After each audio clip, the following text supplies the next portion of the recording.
Hey everyone, it's ADG here. Voice review for Watershed by Opeth today.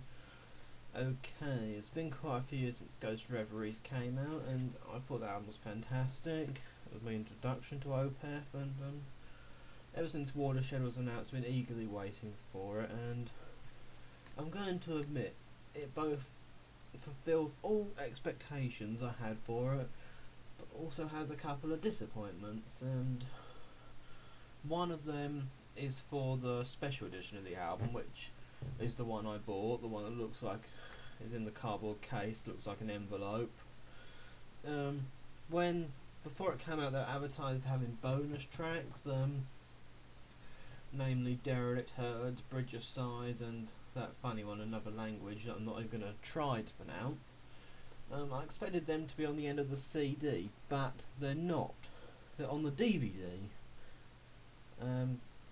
Just something stupid, just stupid faults that come from the production, really. No fault of the band, probably. I mean, maybe they even expected them to be on the CD as well. But anyway, on to the main album.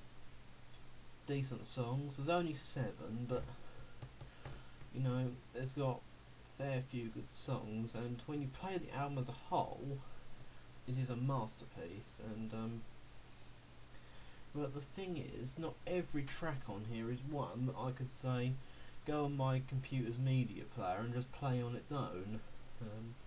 I could play Coil, Heir Apparent, Lotus Eater and Hessian Peel at any time, but the other 3 I'd have to either be in the mood for or playing the album from start to finish. Not a major problem really, but that needed saying. Yeah, so is the DVD worth it? Well, the tracks are good. Should have been on the CD, obviously, but good.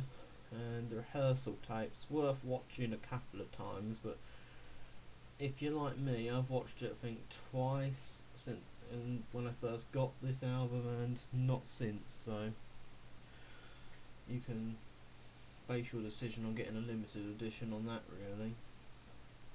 But yeah, highly recommend an edition of it in any case, because it's Opeth, really just a unique band, and it's just as strong as most of their other albums when taken as a whole, and it's really worth buying for songs like Heir Apparent, Lotus Eater and Hessian Peel anyway, because they're some of Opeth's best songs. Right, on to the musicianship. Very different approach from Ghost Reveries. There's not so many growls from Mikkel this time, and it really does focus on clean vocals. I like the way they start off with an acoustic song as well. Really lulls you into a false sense of security before Heir Apparent comes in, which is the only song that doesn't feature clean vocals, coincidentally. Music, typical Opeth, which is brilliant.